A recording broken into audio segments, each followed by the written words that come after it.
Pisces Saturn square Sagittarius Mars. All right? Focus. Focus here. You're already feeling this. And what this feels like through Sagittarius is your faith in yourself is challenged by fears that Saturn is presenting. Those fears are illusions because it's in Pisces.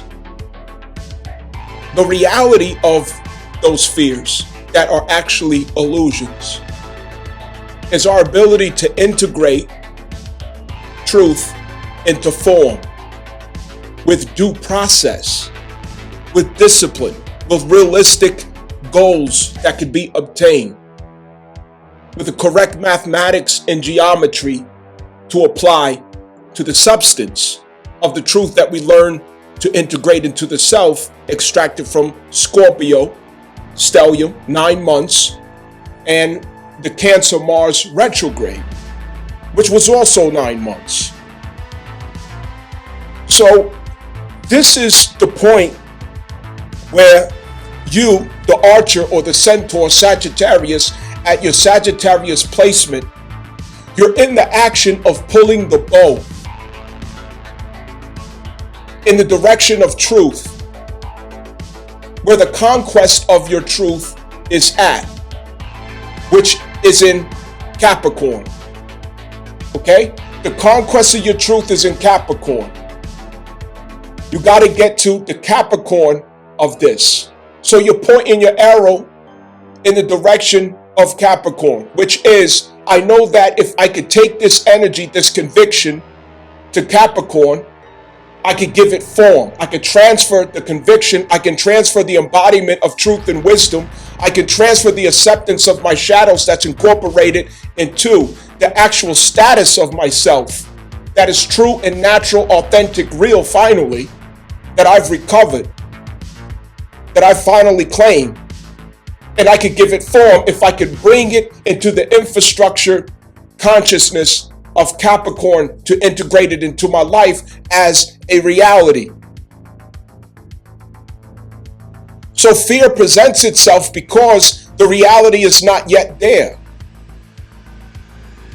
And the energies of the dark, the spirits of the dark, the antagonists of the dark which live in your consciousness,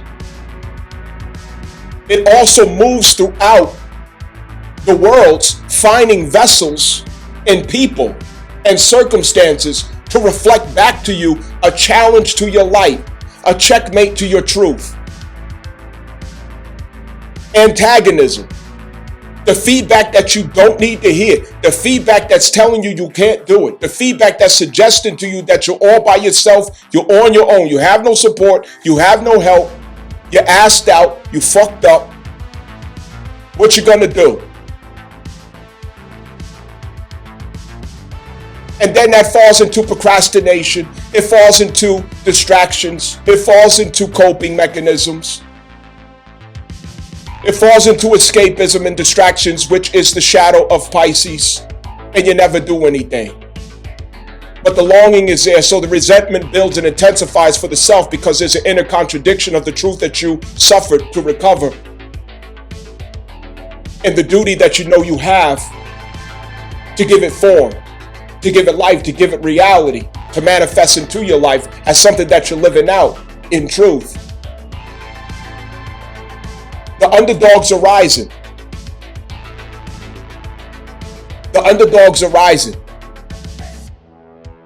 Those who thrived in the world of the Capricorn theory, the fakes, the frauds, the phonies, the South Node Libras, everyone who succeeded off of that system, everyone who thrived off of that system, everyone who accelerated and found power and status off of that system, they are sensing that their world is disappearing and crumbling, and your world is coming into formation. Your world is materializing. Your world is now coming into initiative that you who is in the shadow, you who is a Cinderella in the basement, you who was Joseph, who was thrown inside of the well, It's the turning point of the story to where you now come to the pathway of victory to claim.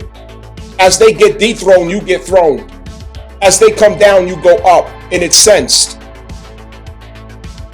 So there's a spirit moving around of doubt and fear that's trying to challenge the light. The dark is challenging the light.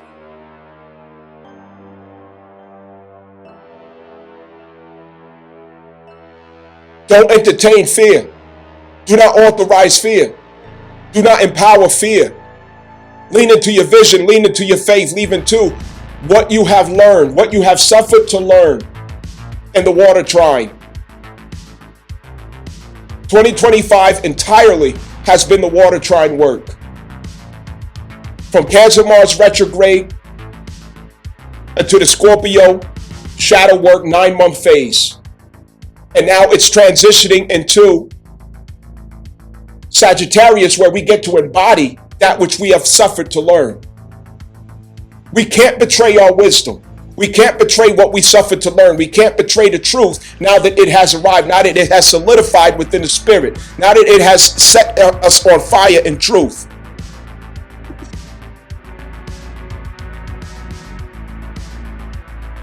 So the act of doubt and fear is presenting itself again with the direct motion of Saturn through Pisces, okay? Because what's happening is the timeline, okay? The father time, Saturn, it's moving the time continuum in context of Pisces.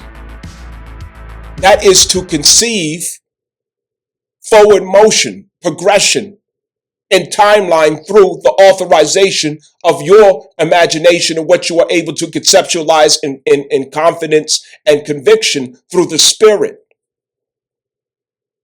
But it's fear of the unknown. It's dark ahead. Fear not.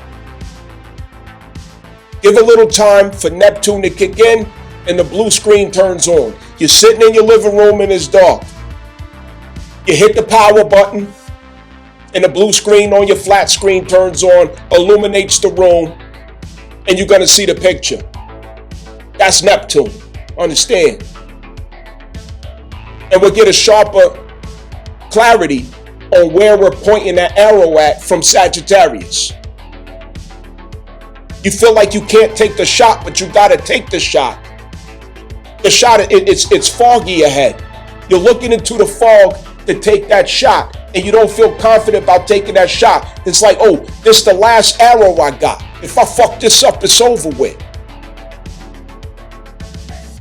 Is what it is.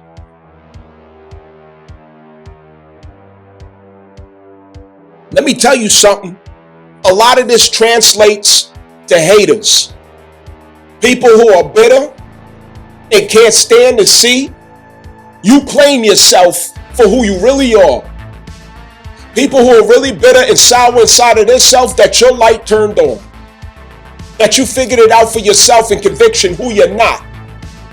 That you found a way to brave incorporation of the shadows in the self. You've meditated and fermented on it.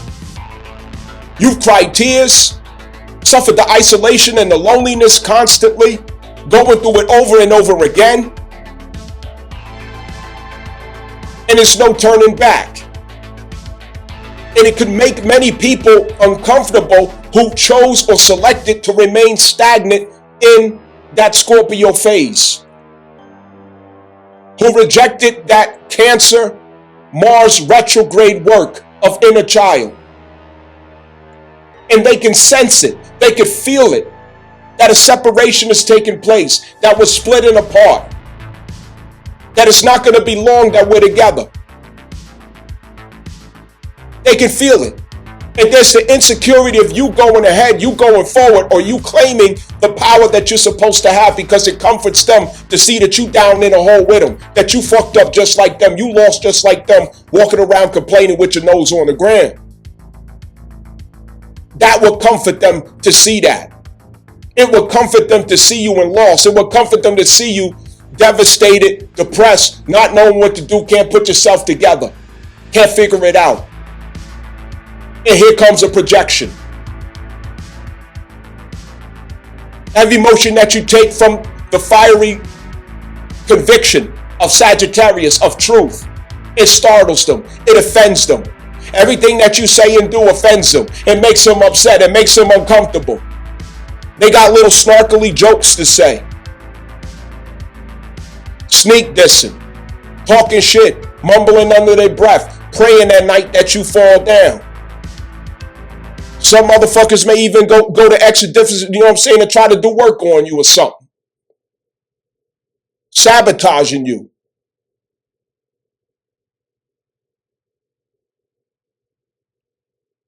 Secret haters. Secret competition. People that get close to you in order to stab you.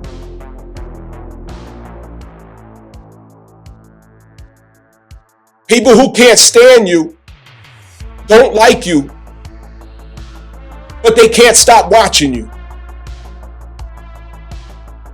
Because the transfer is taking place. The trade of estate is taking place in the design of the 3-point trust. The one who thought they was a trustee now realizes that they are the executor of the trust. They realize now that they are the beneficiary of the trust in their reality and taking command. This is felt in the spirit, it's felt in the soul. So that competition is going to increase, the opposition is going to increase, the challenging is going to increase, the hating is going to increase. People are going to refuse to clap for you, refuse to support you, refuse to egg you on and say you could do it. Hoping that them holding that back from you will be part of your demise, that it will weaken you.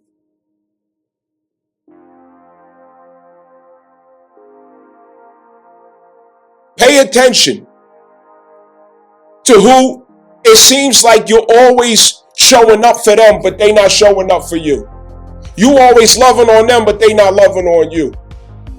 You're encouraging them, but they don't want to encourage you. You cheer for them, but they don't want to cheer for you. You check on them, but they don't want to check on you. You reach for them, but they don't want to reach for you. It's in the spirit. They don't even know that they're doing it. It's in the spirit. Pay attention to that. Pay attention to who will watch you but won't support you.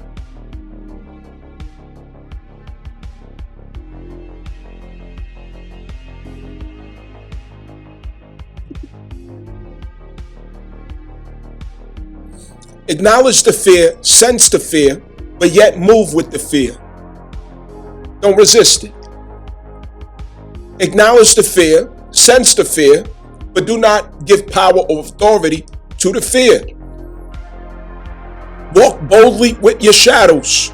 Incorporate your shadows. Welcome your shadows. Incorporate your shadows. Acknowledge your shadows. Lead with your shadows. Embody it. Show up with your shadows. This is a time for authenticity, not the fakeness. Be real. Be authentic.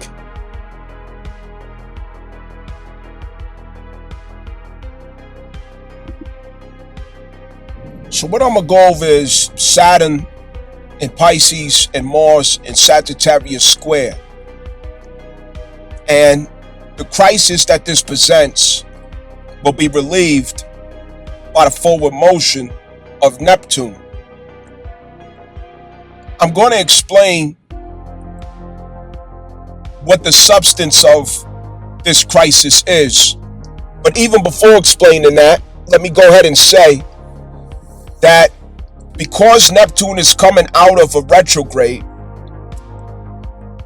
and it's stationed in direct in the completion of Pisces, it indicates that the new moon, Sagittarius, is going to relate with Neptune in a process of undoing and course correction. So there could be something that builds up with the new moon Sagittarius, where you feel in your body a charge of impulsiveness to initiate creating what matches the conviction in your body.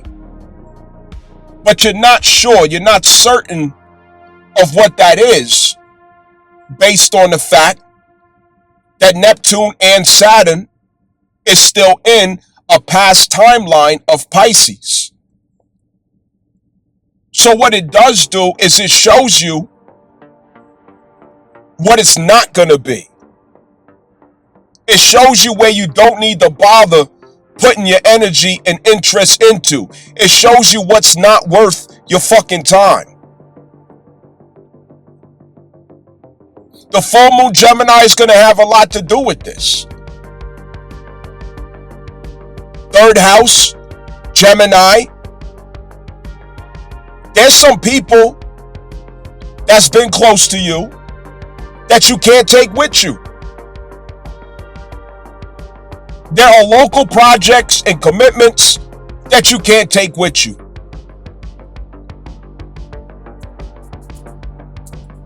You can't. Because all the explaining, talking, and everything else, you're not going to convince anybody to understand something that was not a revelation in the spirit in the first place. Some niggas' lights ain't turned on. Ain't shit you could do about that. Some motherfuckers gotta sit in the fucking dark because they didn't pay the light bill. You could try to go over there with some candles, but maybe they need to sit in the dark to motivate themselves not to let that shit happen again. Because guess what? The timeline's going forward, nigga. You missed the bus. You're bullshit. And this new moon Sagittarius is consistent with all that's going to come out with Neptune direction forward, and Saturn's acceleration of speed out of Pisces. So it's closing out what your imagination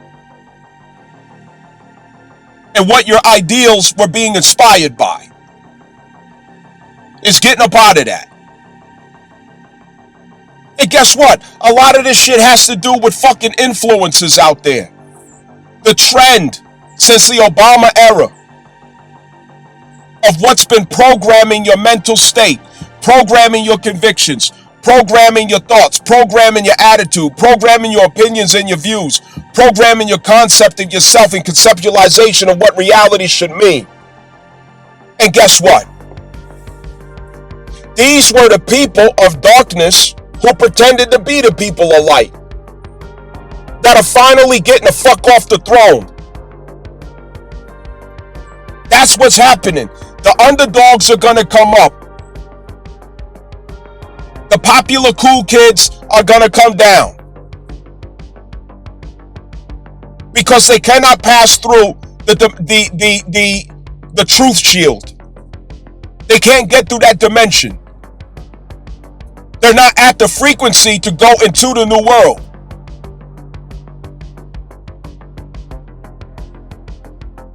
So a lot of the people out here that have been regurgitating, making shit up, using sex, their image, their looks, popularity, status that they generate off of, internet and taking pictures and shit, music in the fucking background and all of that.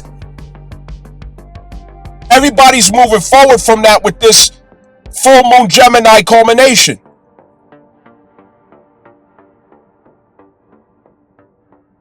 There is full conviction right now that only acknowledges truth. And what is that full conviction? Cancer, expanded by Jupiter retrograde, introspect, the gut, and Sagittarius. The conviction of truth that runs through the body.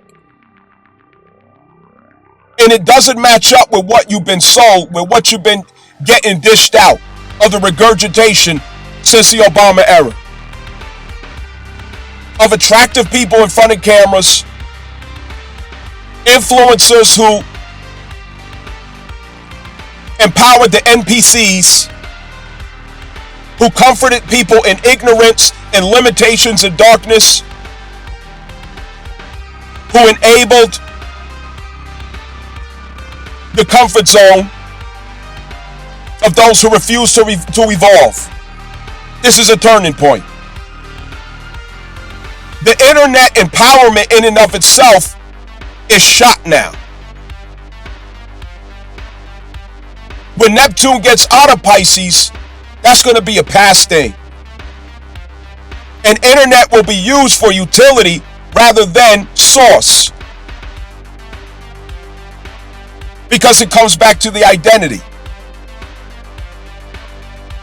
The true identity of the living man, the living woman.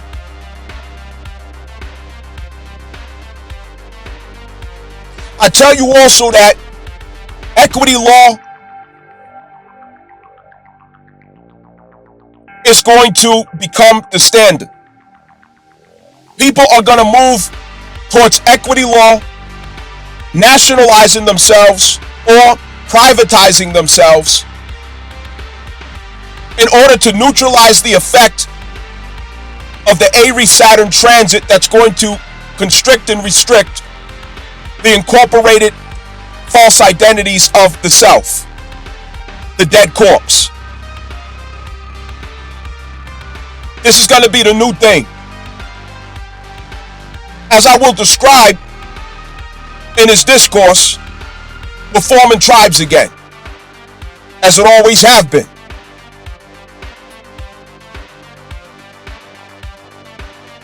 Little by little, you'll pick up your tribal members. It's just like where, Jesus picked up each one of his disciples one by one. Prophet Muhammad, sallallahu alaihi wasallam, and Isa, alayhi salat wasalam, he picked up his companions one by one. You will pick up your companions one by one.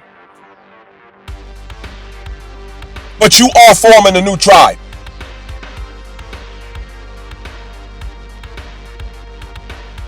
And this is appropriate time for me to say, cherish the good people in your life. Cherish people who align with truth. Even though they might make you feel uncomfortable. Even though they might make you feel vulnerable. Because that's what people who are upon the truth, they do. They push you to be better. They push you to improve. They push you to feel, to remain authentic. To be real. Fake people can't be around real people. They can't make it. They'll get up and run. They'll sabotage the situation. They'll shy away.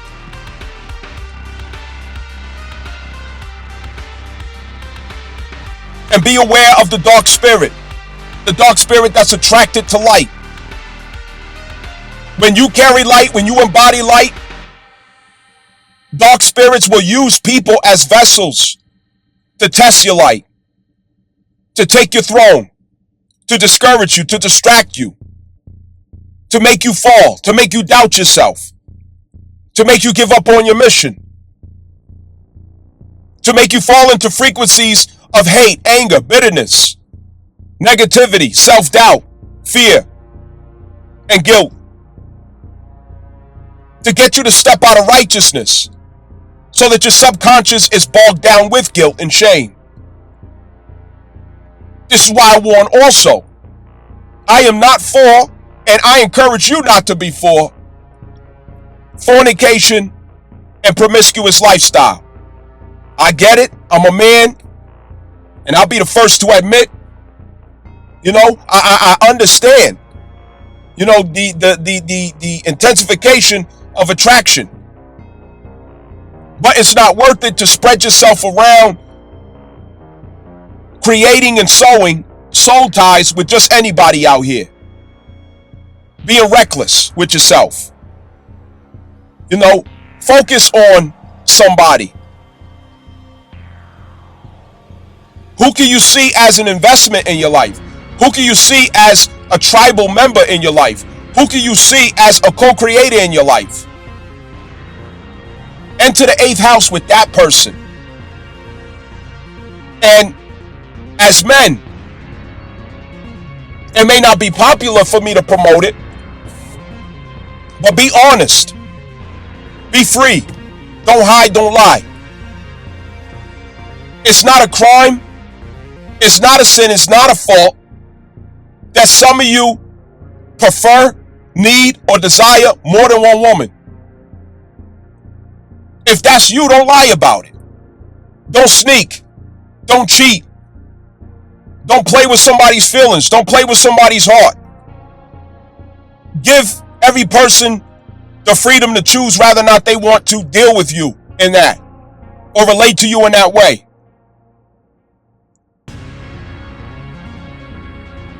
And you should not be ashamed of being that way if that is you, because it is your nature. But it shouldn't justify hurting and abusing somebody, or misleading somebody, or creating chaos as you go.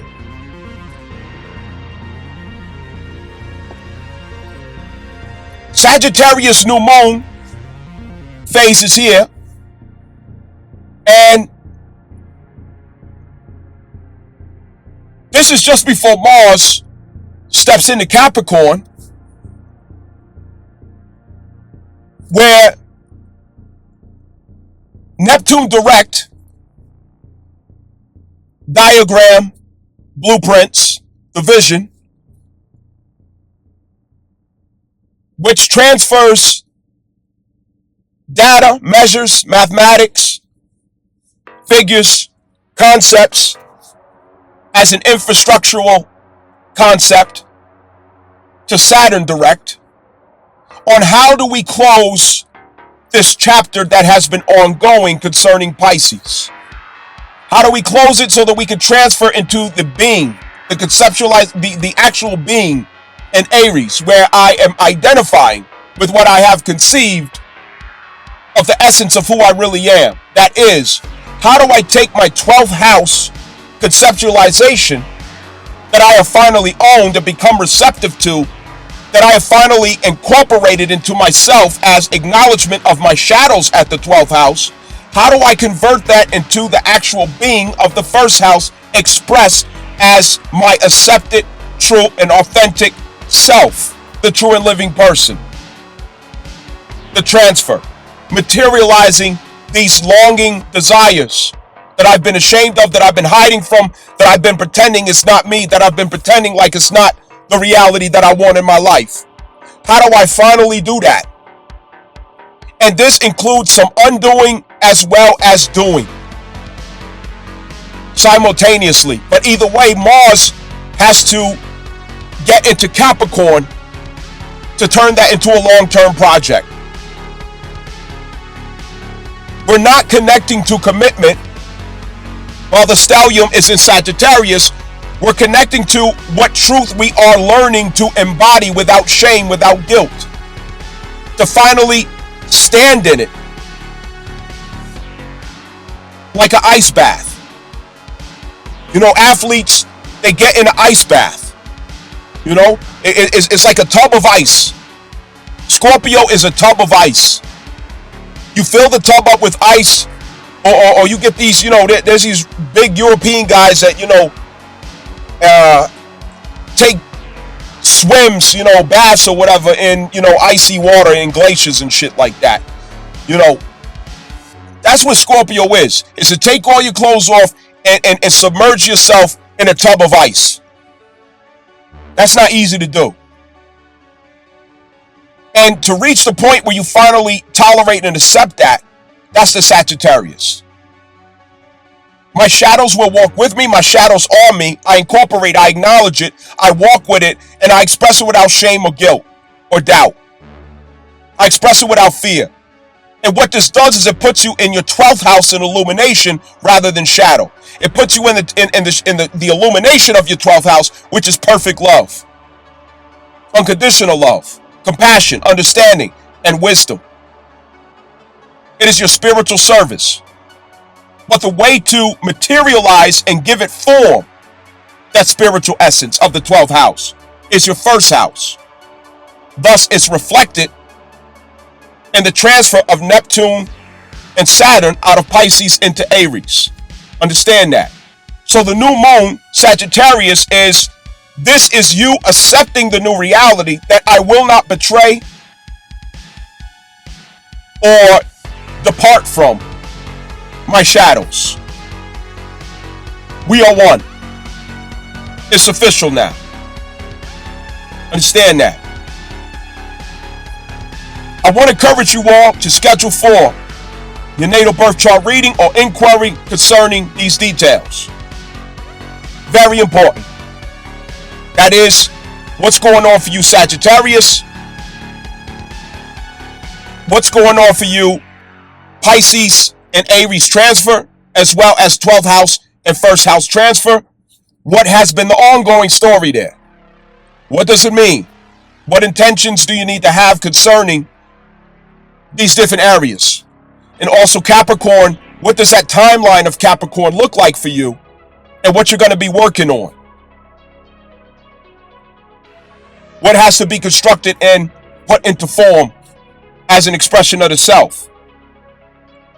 So I can help you by giving you a lot of notes, a lot of homework, a lot of details, if we could go over it together behind the scenes. Behind the scenes is where the work happens.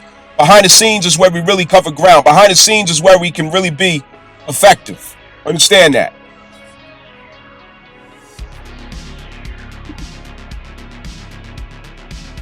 So, new moon Sagittarius, all right? This is new philosophy, a phase of new philosophy, all right? You're clearing the slate. It's a clean slate of your philosophical standing. Because this time your philosophical standing, it has to include a renewal of your values through the Taurus-Uranus. A renewal of your idea of what stability should translate to. A renewal of what security means to you now that you value different things. Emotionally and materially. Your philosophy is new. It's not the same. And that means that you're going to be looking for more information and experiences that helps you to confirm how to articulate it, how to express it, how to embody it. This especially means new company, new people who can help you to expand your horizons in a way that is consistent with you preserving your dignity, your self-respect,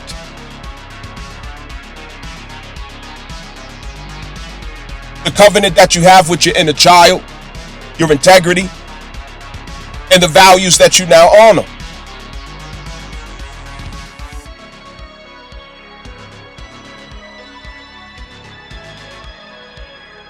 There's a whole new menu of what you're interested in consuming now, of information, content, influence, and experiences. Because there's a new trajectory.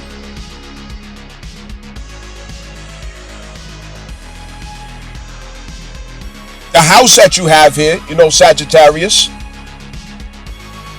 you're off to a new start.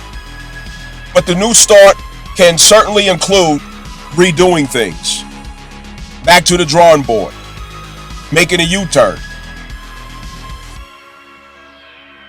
Changing your mind. So leave room for that.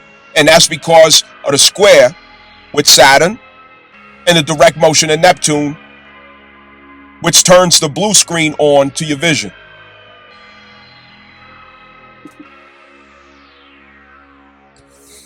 All right, check it out now. We got Sagittarius Mars is square Pisces Saturn. Sagittarius Mars and Pisces Saturn. First of all, Sagittarius and Pisces has the same Lord, which is Jupiter. Currently, Jupiter is retrograde in Cancer. So, the Lord of both Sagittarius and Pisces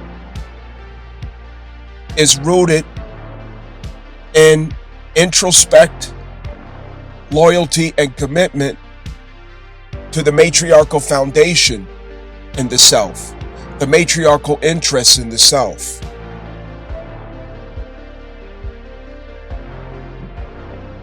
It's grounded in the needs, the priorities, the demands of the inner child.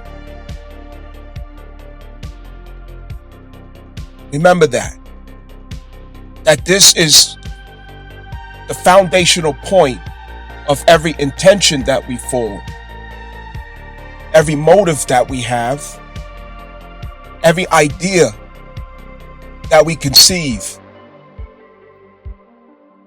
What we are taking consideration of, what we are taking priority in, is our innate origin that we all have in common. The matriarchal beginning, the great mother, Yemeya, Cancer, our own conscience, our moral conviction, all of the themes, the ideals, the realizations, the awareness of what life even means, what makes life worth living, what gives a pulse to life, which is in love, family, relationships, emotional fulfillment, emotional security. The knowing that your existence is justified by the good that you relate to and the good that you connect with, the purpose that you have evolved out of, and the good that you can find.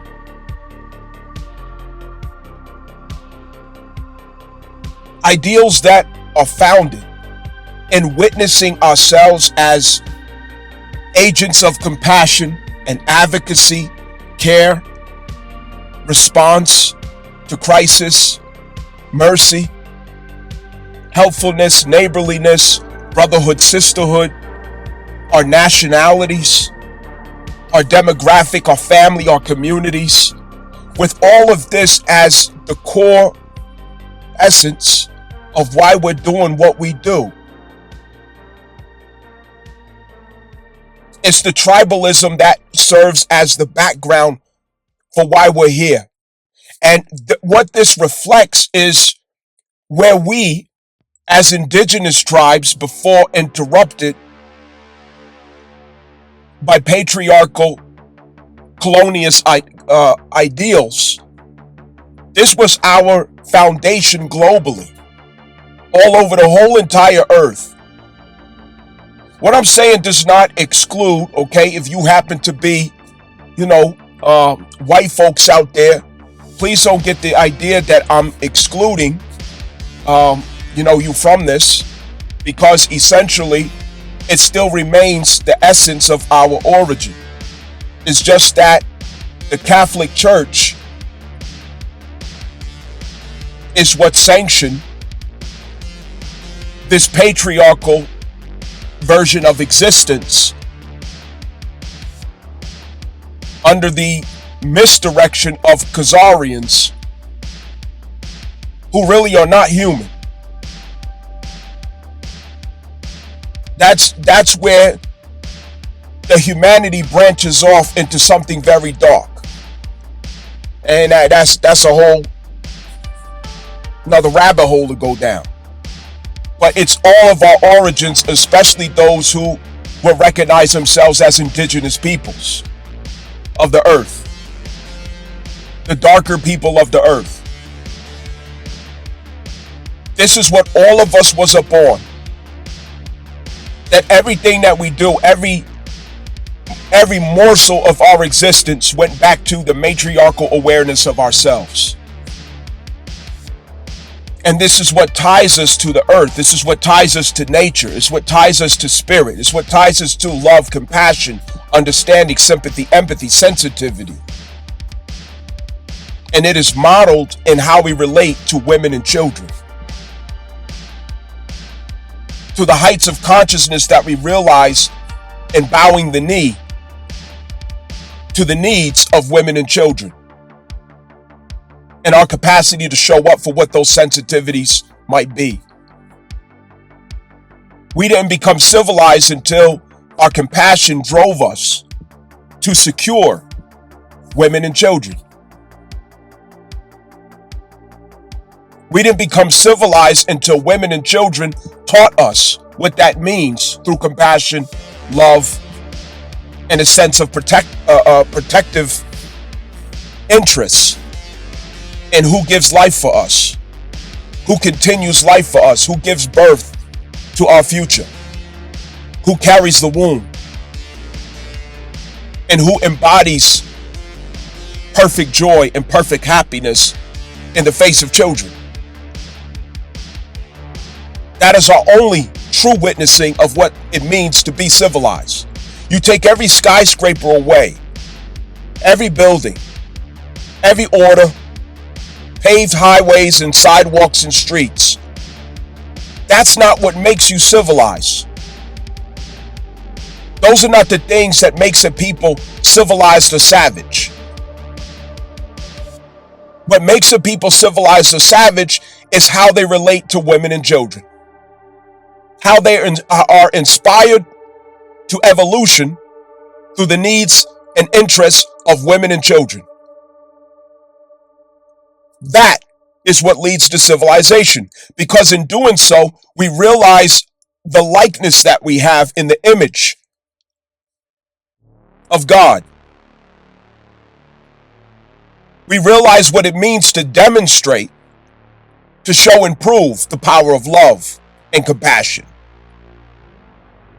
That's how our wisdom perfects in the bridge between the masculine and the feminine in communication, in correlation, in exchange, and trust. That's civilization. Civilization is when you have an order, a network, a unity that centers women and children safely in the core, at the middle, where they can thrive feeling unthreatened, where the children can remain in innocence, and where women can remain in honor, respect, and reverence in their value and identity. That is to be civilized. As men, we can't be civilized without women. You live the bachelor life, you're at the limitations of your civilized image of yourself. Your mother may have taught you well, your father may have raised you well, but the essence of where we realize what it means to be civilized is what we remember of how we related to women. And the first woman that taught us how to be civilized is usually our mother or our grandmother. It's usually how we related to our sisters. And then our daughters and our wives becomes the one who perfects our most civilized status in ourself. It's not your job. It's not your career. It's not the business school or law school that you went to. It's not the degree that you have, how well you did in international affairs and diplomacy and shaking hands and learning how to talk like CEOs. That's not what makes you civilized. It's not. You can still be a savage in a suit. You can still be a savage in expensive cars, gated communities, driving and walking up and down paved highways and sidewalks. You're still a fucking savage.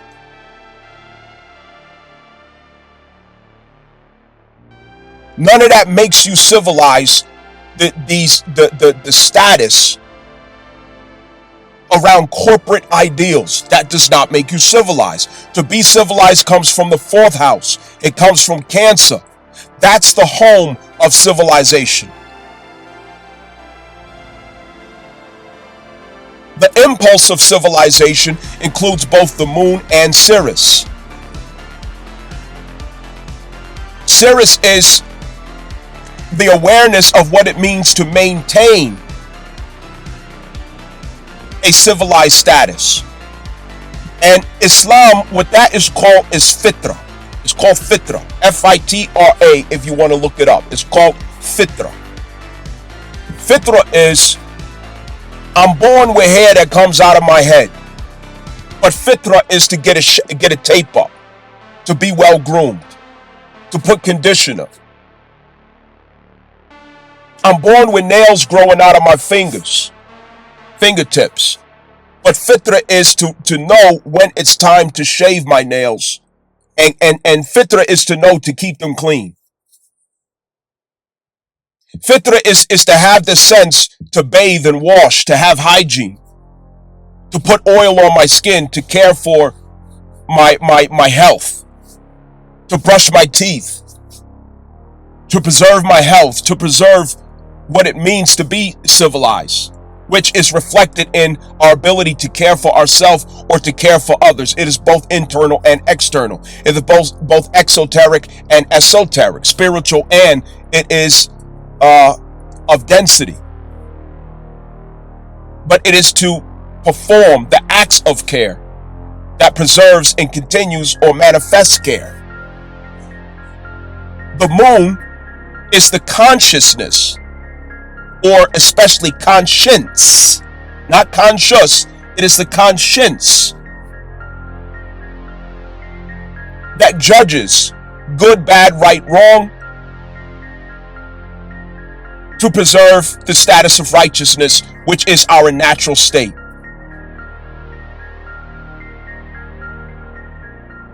It is to also have the awareness and sensitivity of needs that are not spoken, needs that are not expressed, needs that are not explained, or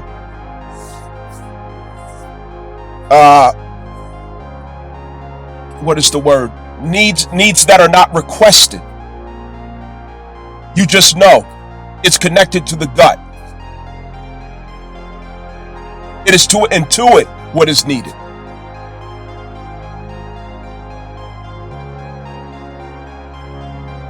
To intuit anything that poses opposition, harm, or threat to the status of good in the body, in the spirit, in the emotion, in women, and in children. It is a natural sensitivity in us that makes us aware of when an experience, an environment, a circumstance, a person, words can do harm to the emotional body. Thus, its impulse or force is manifest in the archetype of the woman and the child. The moon represents people of civilization, because people of civilization, they are symbolized in the woman. They are symbolized in the child. He who learns how to communicate to women, he who learns how to communicate to children, he who learns how to sell ideas or sell the best interest to a woman or sell the best interest to a child, is he who has mastered the ability to also demonstrate diplomatic language to the people. He who intuits the needs of women and children without them having to ask is he who understands the domestic needs, the social needs of the people, in order to strategize the fulfillment of such. He who is good with women is good with people. He who understands women understands societies and nations. He who attracts women attracts people. He who is popular with women is popular with people. He who is loved by women is loved by people. Women are the litmus test of status with people, society.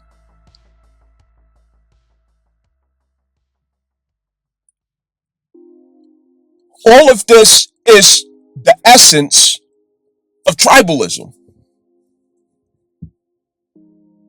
It's what made us tribes. When you pair Mars with the moon, you have the mama bear effect. You have the warrior in defense of the matriarch.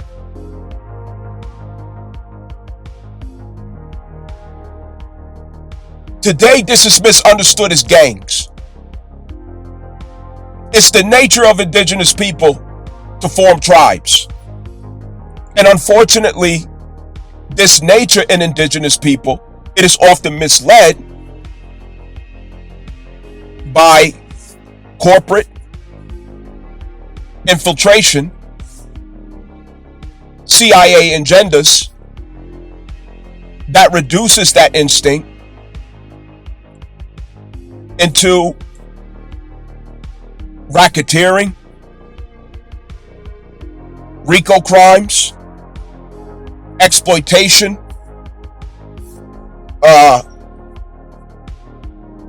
in territories, turf wars,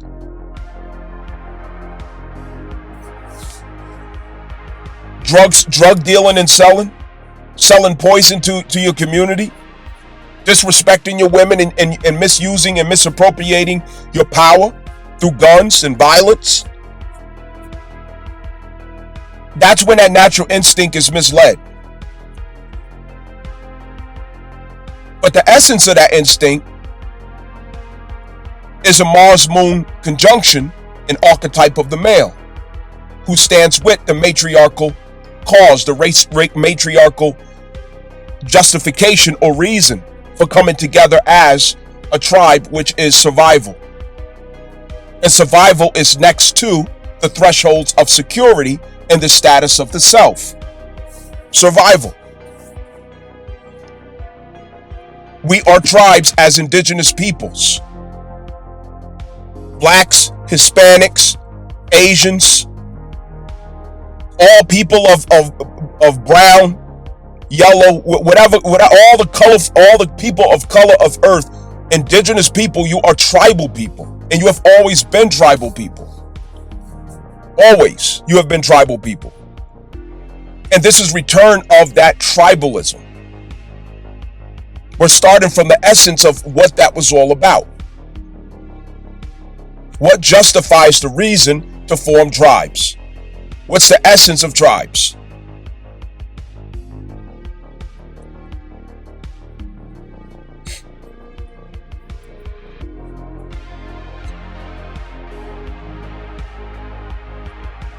There has to be there's a framework of a nucleus.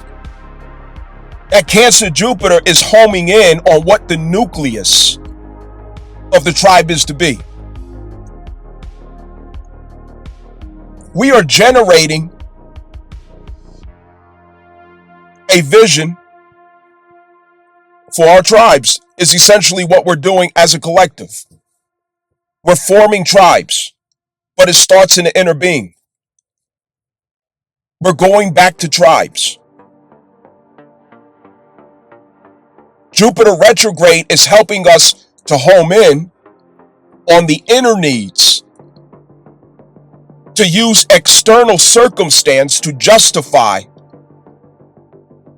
or to manifest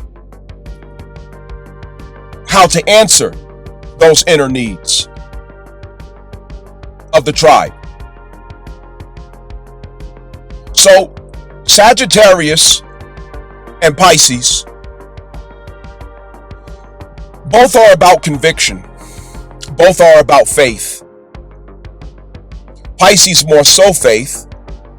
Sagittarius more so conviction of truth. Pisces to idealize truth. Sagittarius to embody truth.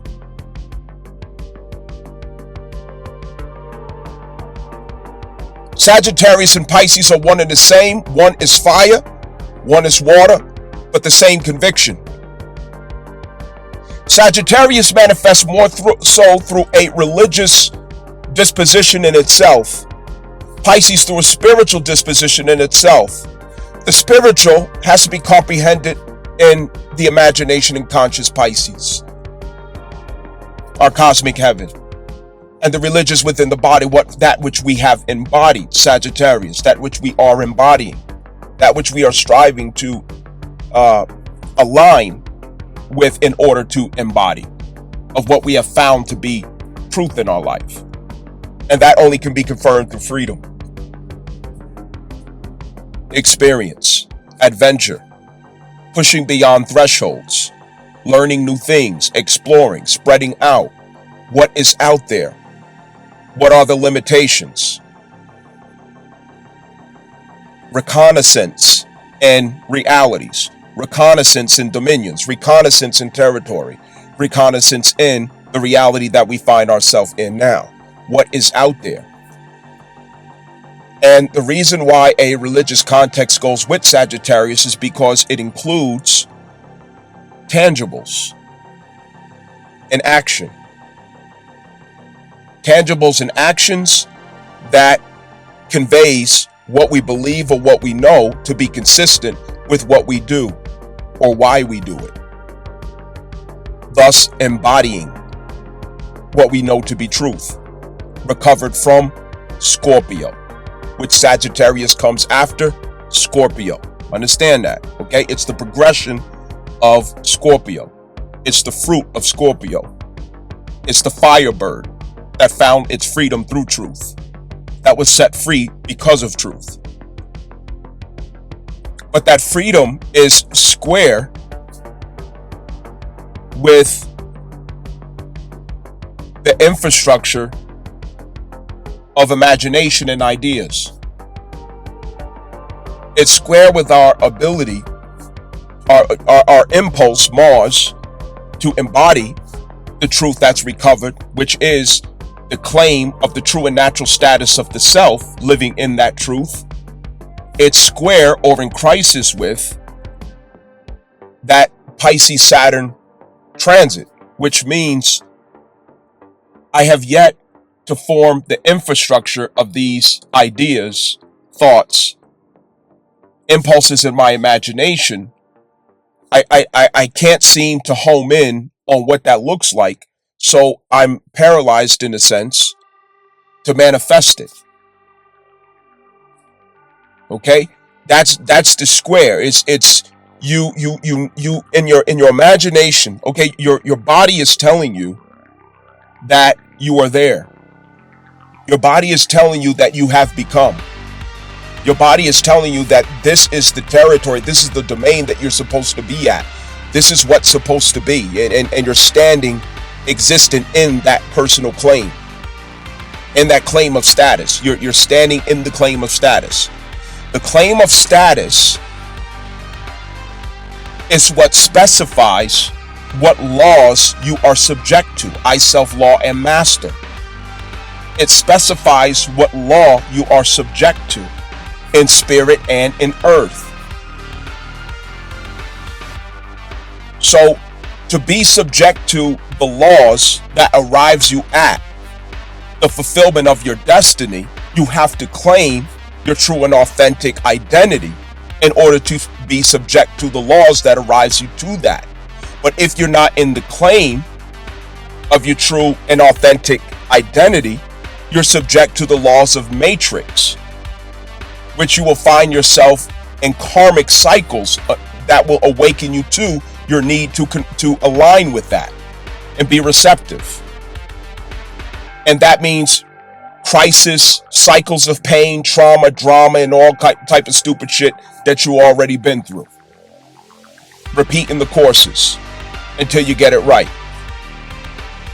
But if that's you who have claimed a proper status and you realize that I'm embodying this truth But to embody in my embodiment of the truth, I must now create a reflection of this in my reality. And to create the reflection of this in my reality is through the relationship status that I have, my sixth house daily routine and existence, that which I do daily, my rituals and my routine should reflect that.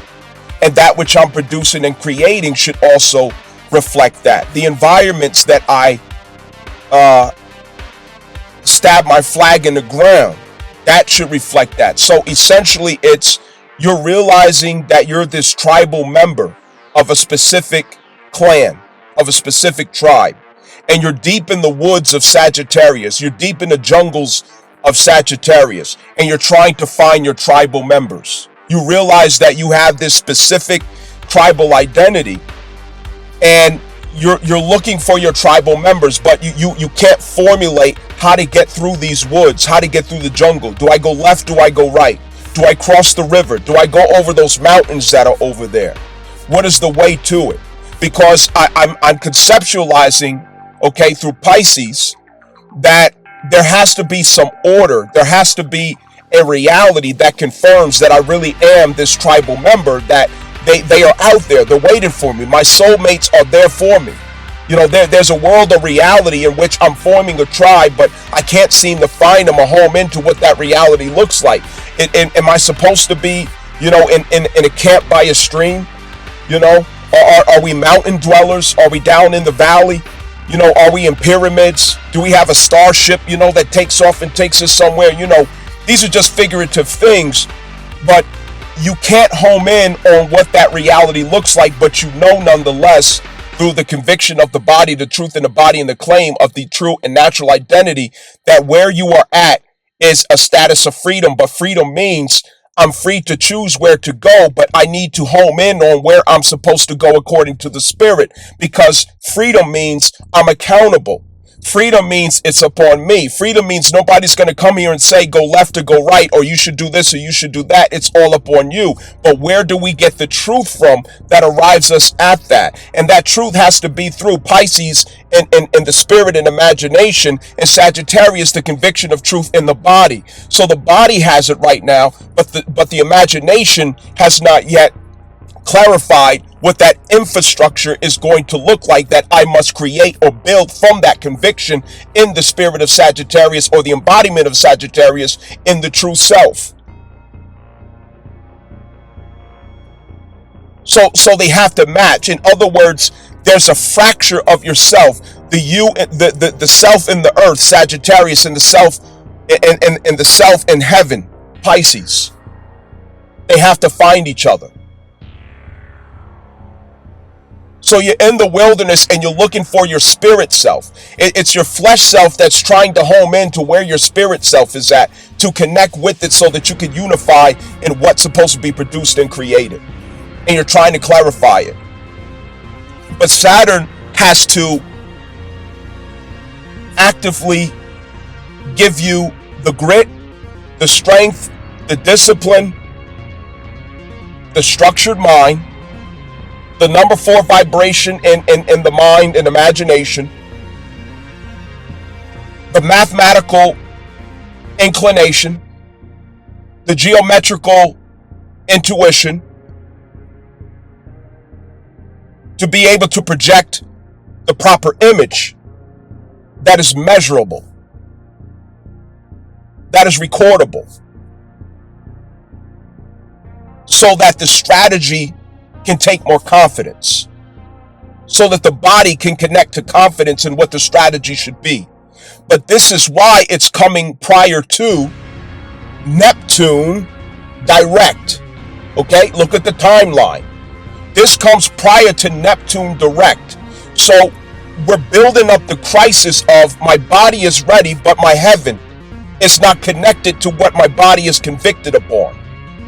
My imagination cannot conceive of the infrastructure that my body must align itself with.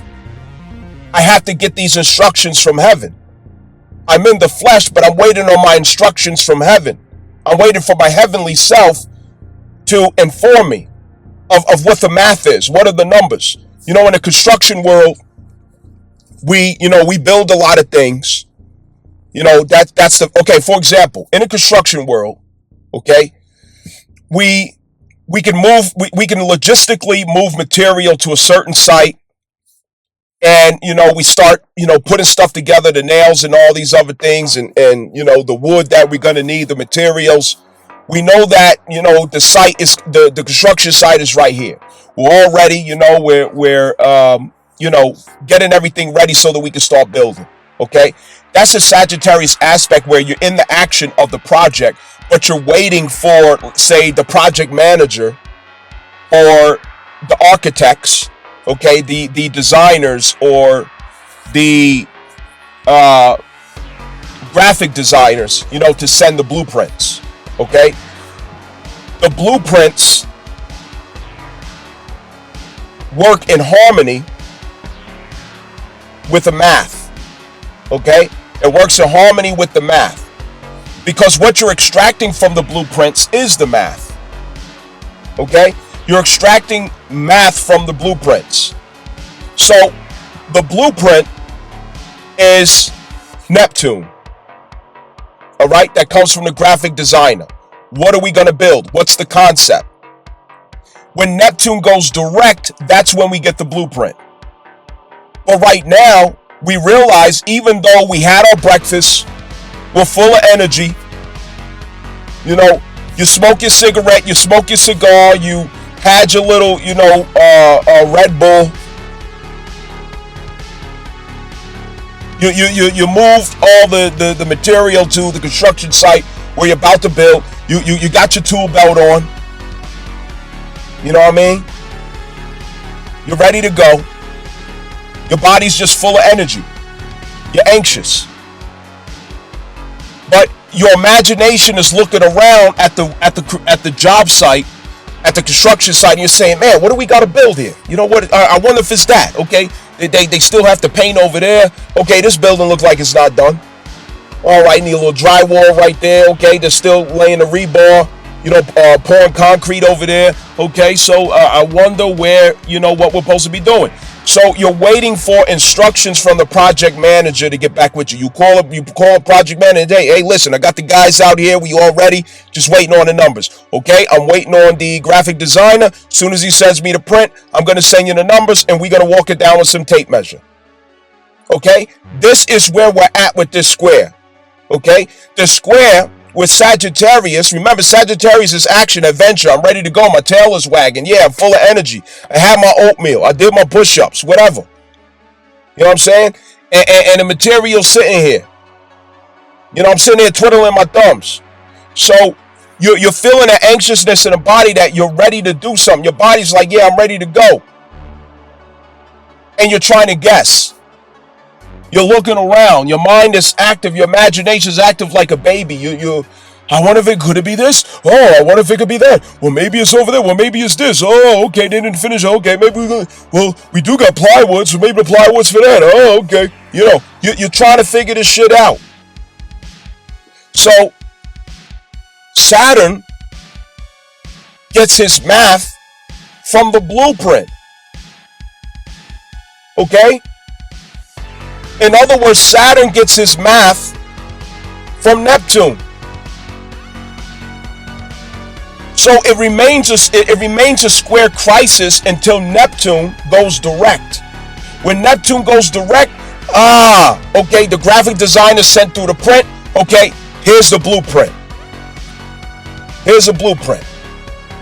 You're going up 30 feet high right here. You have a right angle. You're going to put a couple screws here, a couple nails there. Right here, you're going to weld.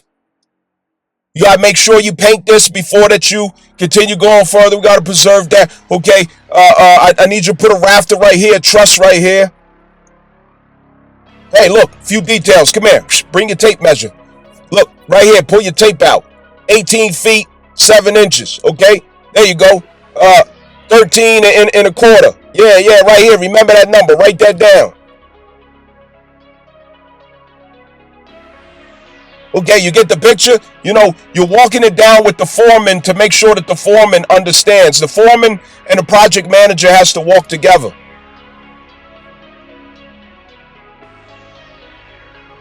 And they got to pull the tape over the site. Remember, all of this references back to what is the job site that you're at? What is the construction site that you're at? Cancer Jupiter. Cancer Jupiter. That's the construction site. Mars works off of Jupiter and Neptune. Jupiter has the competence. Neptune has the vision. Jupiter is the university. The union hall where you learn how to use a nail gun. Where you learn how to put in doors. Where you learn how to frame cabinets. Where you learn how to lay tile. Where you learn how to build scaffold. That's the competence. The creativity. But in what context? Cancer, 4th house, domestic. For my household, for my demographic, for my nation, for my community, for my society, for my people, for my clan, for my tribe, for my soul group. For those who compensate for the decentralization that's taken place. The formation of my own government with my own people.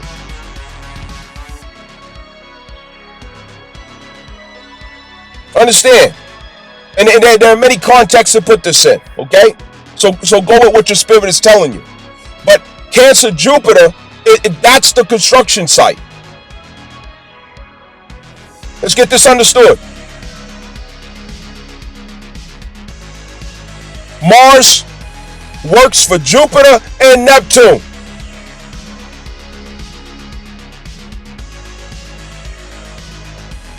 Jupiter tells Mars,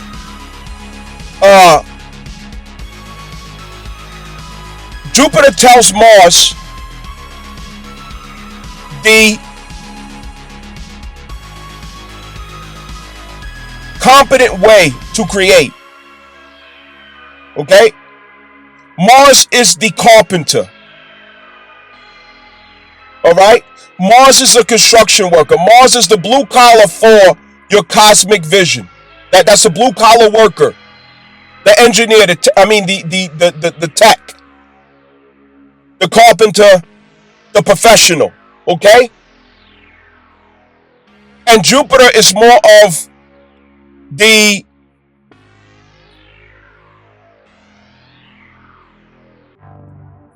it's the embodiment of the skill set of Mars.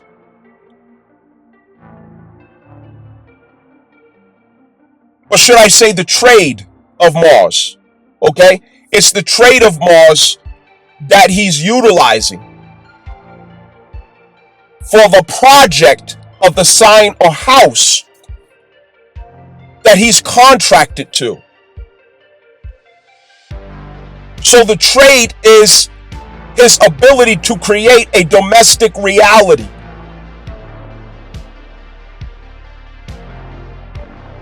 A social reality that transfers the emotional needs, the domestic needs, and the security that he needs within tribal circumstance. Understand? Neptune is what it looks like. That's the blueprint that came from the graphic designer. In retrograde, you're going back over, you're reviewing the blueprints from last year. You're going over designs from the past. You're also reviewing the limitations, the fractures, and the vulnerabilities in your ability to read blueprints.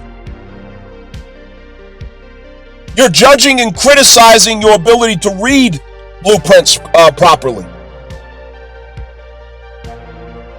How did I do in the last blueprint read? How did I do with that last project that I did? You're reflecting on that. And what does that do? It puts you in better position to confidently take on new challenges of greater schematics. So now that a greater challenge of schematics comes out, you have more confidence in your ability to manifest that vision. And Mars is the one who takes that graphic design and brings it into physical existence. Uranus is the one that makes sure that it fits the context of the future, that it fits the capacity of the future, that it leaves room for what it's supposed to accomplish for the future, at least up until Mars goes retrograde again. So Uranus is the one that programs Mars between its retrogrades, which is consistent with the 18-month cycles of North and South Node transits. He gets those instructions from Uranus. So Uranus is the one that tells Mars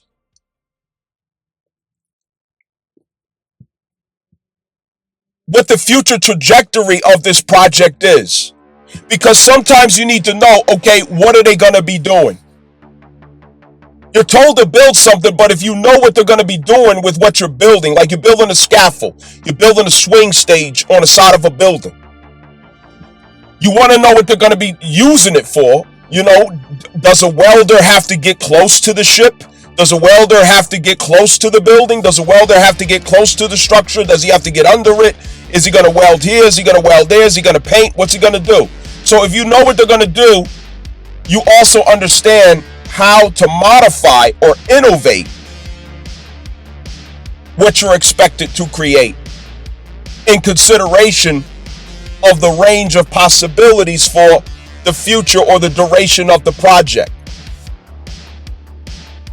You see what I'm saying? That's where the innovative concepts come in at.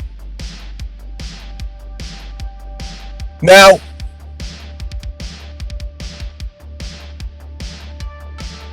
when Neptune goes direct Saturn, that's when Saturn's going to get its numbers. Okay? That's when Saturn's going to be able to tell you how to pull the tape measure, where to lay the line, where to pull the chalk. All right? It's going to go over the blueprint with Neptune. And that's when Mars is going to understand exactly what to do, how to do. And that's when Pisces and Sagittarius aspects of the self is going to seem to be in a more harmonious state. Because at that point, where does Mars go after that? Okay?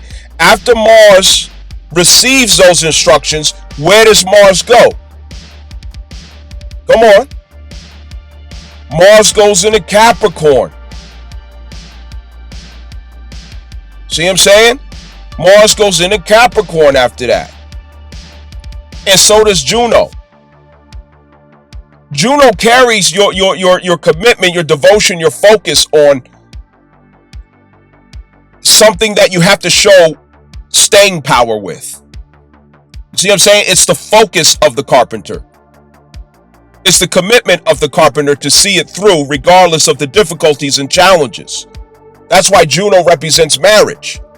Marriage is a roller coaster of challenges, disillusionments, hard truths, obstacles, things to figure out, troubleshooting, problems you got to figure out, fucked up shit that happens unexpectedly, but you can't just get up and go. Your staying power, your endurance, your commitment. And so that travels with Mars. Understand, when Mars gets in Capricorn, that's when he is slowing down and getting real comfortable in his Carhartt suit,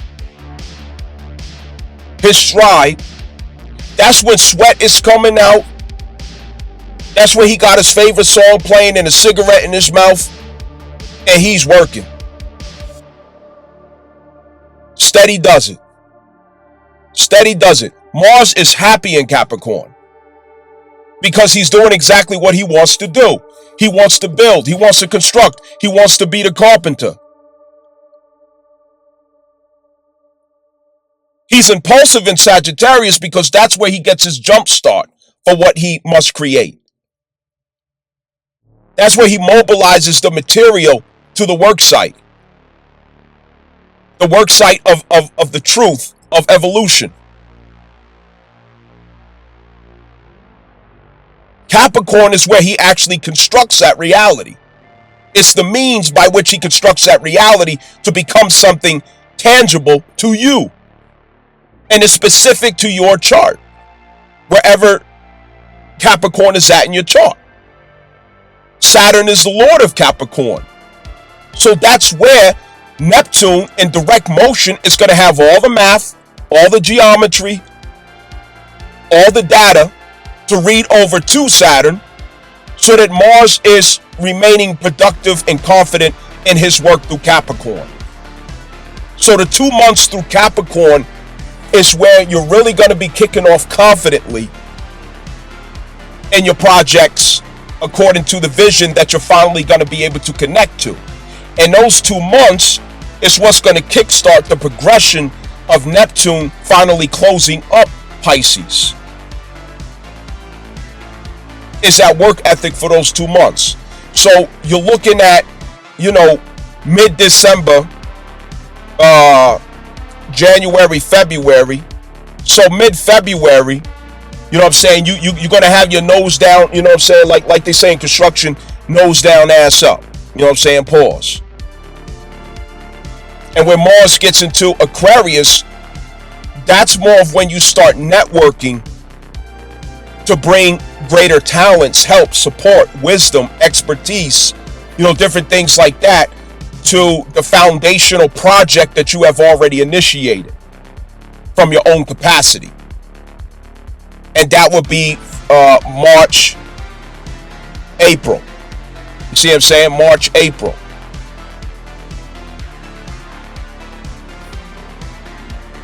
And so this square right now, what's helpful about the square prior to Neptune going direct is it sharpens our awareness of where we need to channel interest and curiosity. Okay? Because how else can you intentionally direct your mind to where we need to be receptive unless something brings it to your attention that there's a need that you have? How else would you know that you need to expand some receptivity to what Neptune is about to download to you in its direct motion of vision? Okay? It's your realization that I need a clear vision. I need marching orders. I need numbers, figures. I need the blueprint. What's the blueprint? The blueprint comes from heaven. It's not going to come from somebody else. It's not going to come from noise of the outer world or what other people are telling you. Why do you think Gemini full moon had to go before Neptune going direct? It's to cut off all the noise and interference and distractions that blocks you receiving the truth of this vision or conviction, this clairvoyance from the body and from the ether.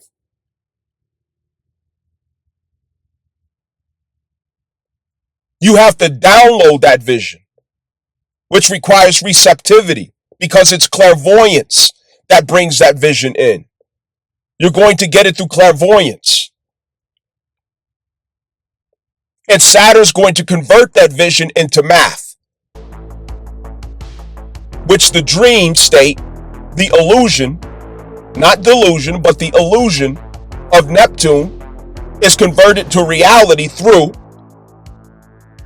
Saturn, because Saturn grounds the Neptune illusion into earthly measures, possibilities, and that which is realistic and accessible to you. Understand? And so the exit out of Pisces of Saturn and Neptune is consistent with Mars kicking off from Saturn and Mars getting started with Capricorn. Okay? So as Mars passes through finishes off Sagittarius and initiates his way into a working stride in Capricorn, all of this works together in a transfer of, okay, I move the logistics of the material to the work site of Cancer. I caught the vision through the direct motion of Neptune. I extracted the math and geometry from that vision so I could pull the tape and get the numbers on what the fuck I'm doing here. I'm kicking off and getting started through the enthusiasm, conviction, and zeal of the body of Sagittarius, which requires fire, combustion to get started. Okay? When you put in the key to a vehicle and you turn the key, combustion starts that engine up. That's why you hear that, oh, you know what I'm saying? The initial spark is that Aries. All right? The expansion of air, fuel, and the fire spark of the spark plugs is what causes the expansive explosion of the spreading fire of Sagittarius, and it's sustained by the steady fire of Leo. You see what I'm saying? That hum. Well, that's how my truck sounds. You know what I mean? So that's where we at. You starting it up. And through Capricorn, Mars takes his stride when he's in Capricorn. And what he's doing is he's trying to give infrastructure. He's trying to give a form to the truth that you embody in Sagittarius. So truth doesn't have a form. It has a conviction. But it takes form through Capricorn. This is bringing the patriarchal carapace, which is the protective shell, to the crab, Cancer, which is the matriarchal core of life. Mars is going to create the patriarchal carapace or shell of infrastructure that gives identifiable and comprehensive form to the matriarchal conviction expressed through the claim of status and truth of who you are.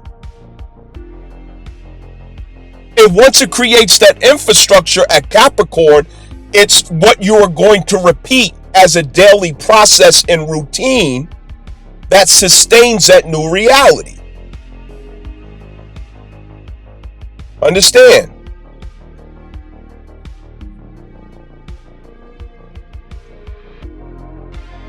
This has to be during a retrograde of Uranus and Taurus, because ultimately what you're doing is you're recreating infrastructure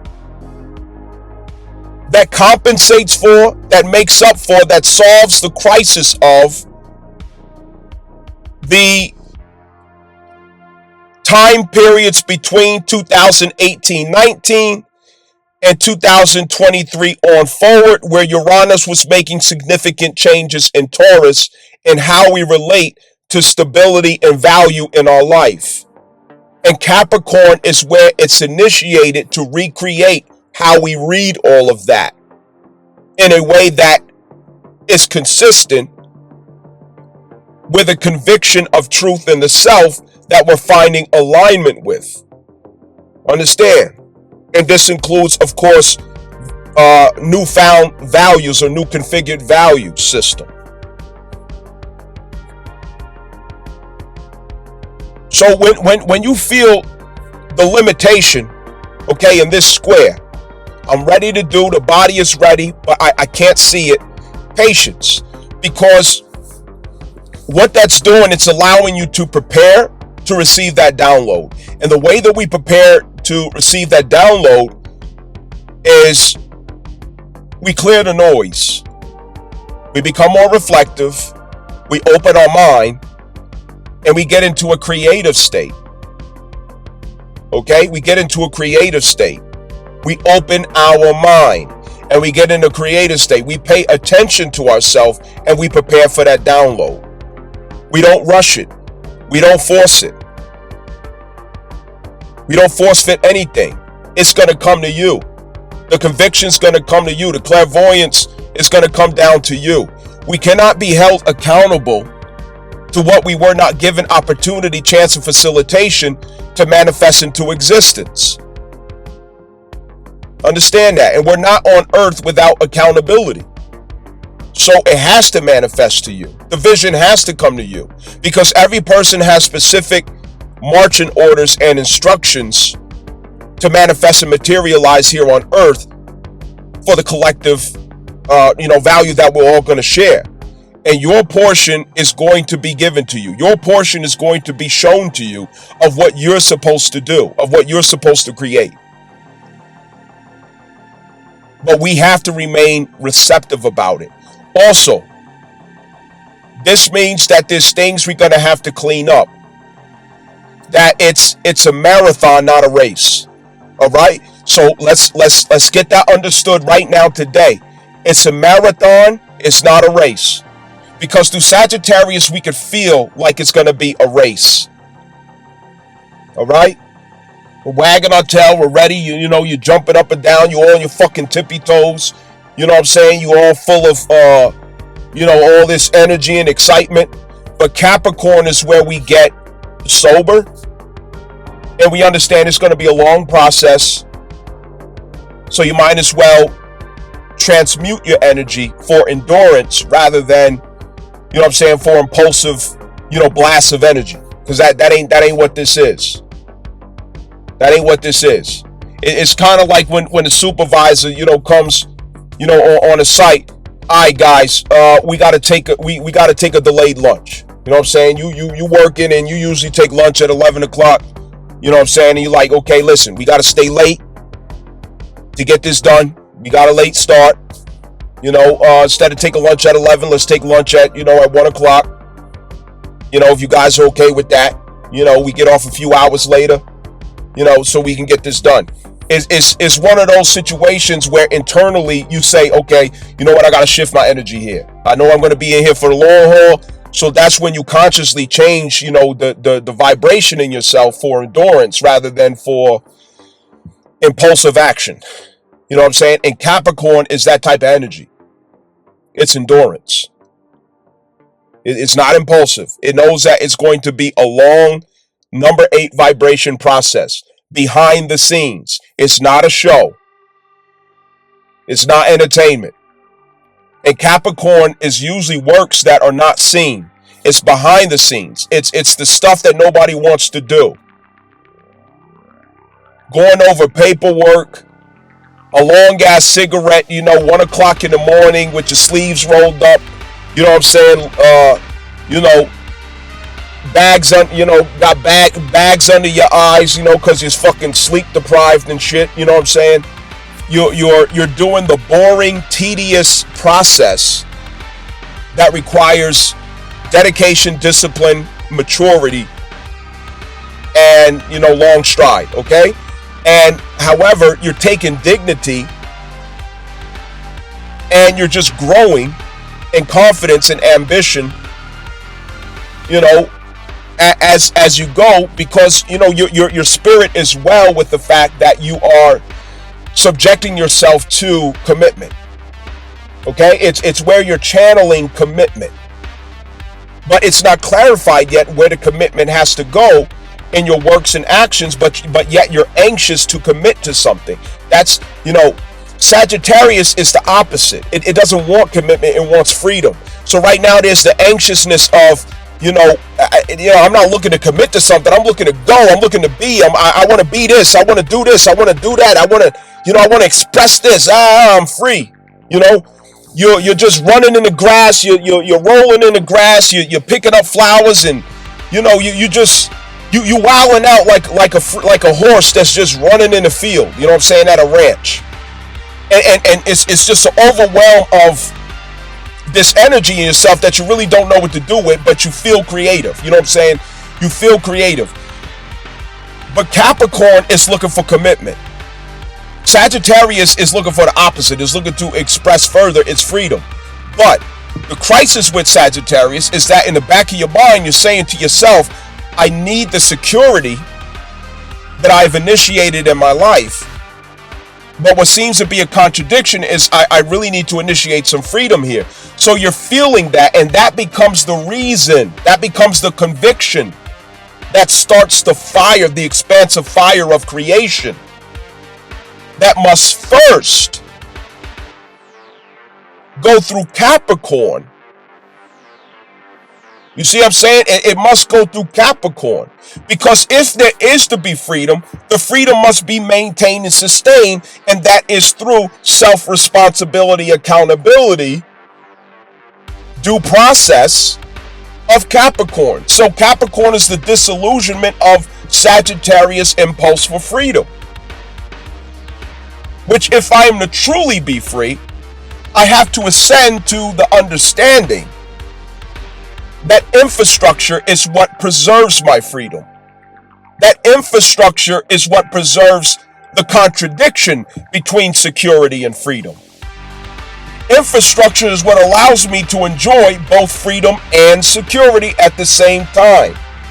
So Capricorn answers that crisis between the fourth and the fifth house contradiction.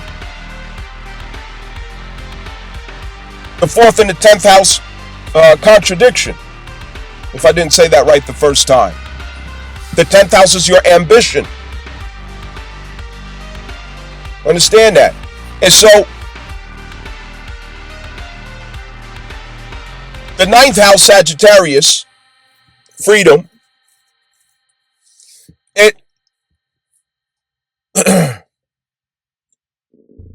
it's also about absorbing what you need to learn, what you need to know. Okay? And this is getting in the spirit in yourself of the student. Because the student will learn what must be done. Getting into a receptive place. Gemini full moon allows you to turn off the portion of yourself of being the knower. All right? Turn off being the knower. Turn off also your curiosity for things that ain't got shit to do with your destiny. Stop looking around, chewing bubblegum, licking the windows and shit. It turns off that constant zip, zip, zip, zip, zip, zip, zip curiosity of all these different things and noise, shit that don't pertain to your destiny, ain't got shit to do with you. Focus on what you got going on and what you need to be doing. As Sagittarius, you're starting the fool's journey. In the fool's journey, you don't know shit. You don't know nothing. And that's getting into that spirit of humility that has you to admit that you don't know, but you're willing to learn. I'm willing to take risks. I'm willing to do whatever needs to be done to make sense of this conviction that I have and translate it into a reality. So anyway, there's that. And also,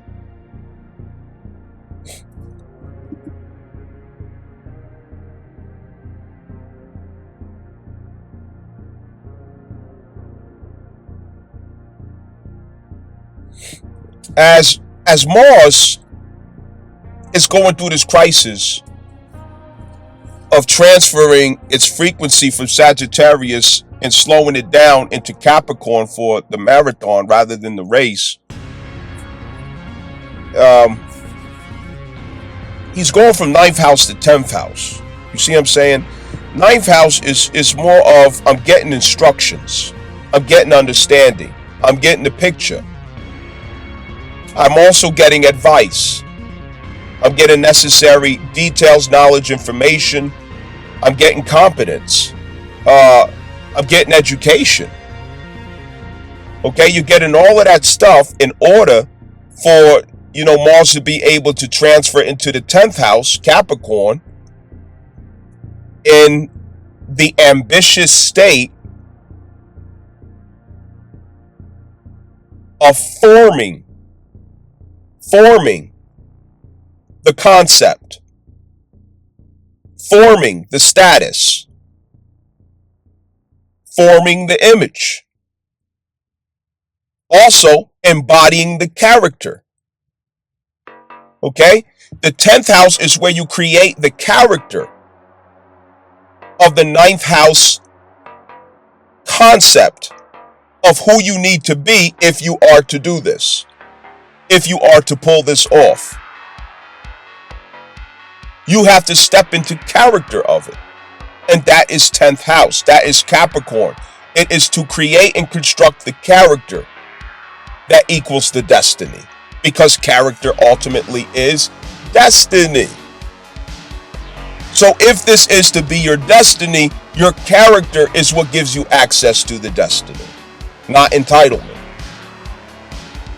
What character do I need to pull this off, to be this, to say, to demonstrate that this is who I am? To confirm that this is who I am, what is that character?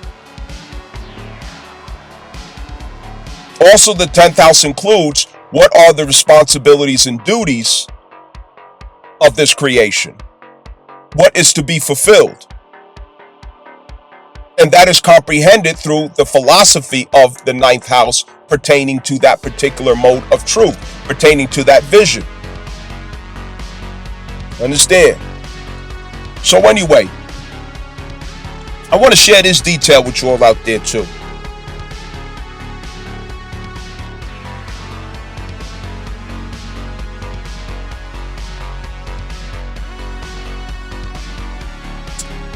Many people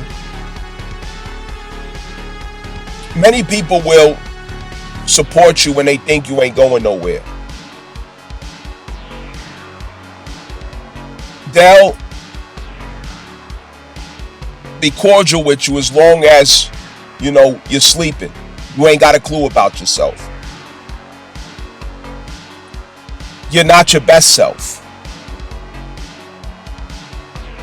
But the moment you dare to have the audacity to claim your true status in spirit,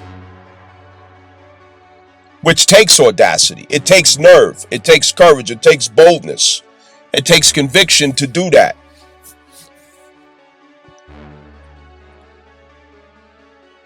That's when people's behavior will change. Because when we embody truth, which is what this cusp of Scorpio and Sagittarius is all about, Scorpio is where we recover the shadows that completes our claim of truth. And Sagittarius is where we finally walk freely with it without apologizing, feeling guilty, or feeling ashamed, or any of these things. It's where we embody the truth without shame, without guilt, and without fear. There's something that's going to come along with this expression of you in Sagittarius if you accomplish that. And what comes along with that is the intensification of your light, the increase of your frequency. And because your light intensifies and because your frequency intensifies along with that, it's going to be a problem for people who fail to do that, which is most people. Most people could not pull that off. Most people are still stuck in the shadow work of Scorpio. They didn't make it. Very few people made it. And karma has to bring them back through those lessons again. But if that happens to be you, your light is exposing them. Your light makes them uncomfortable. Your light makes them feel terrible about themselves. Your light makes them feel ashamed. It makes them feel inadequate. And some of them, without understanding, will want to manage your light, control your light, or reduce your light. They will want to slow you down or block you or stop you, make you doubt yourself, make you turn around on your mission or second guess yourself, sabotage you.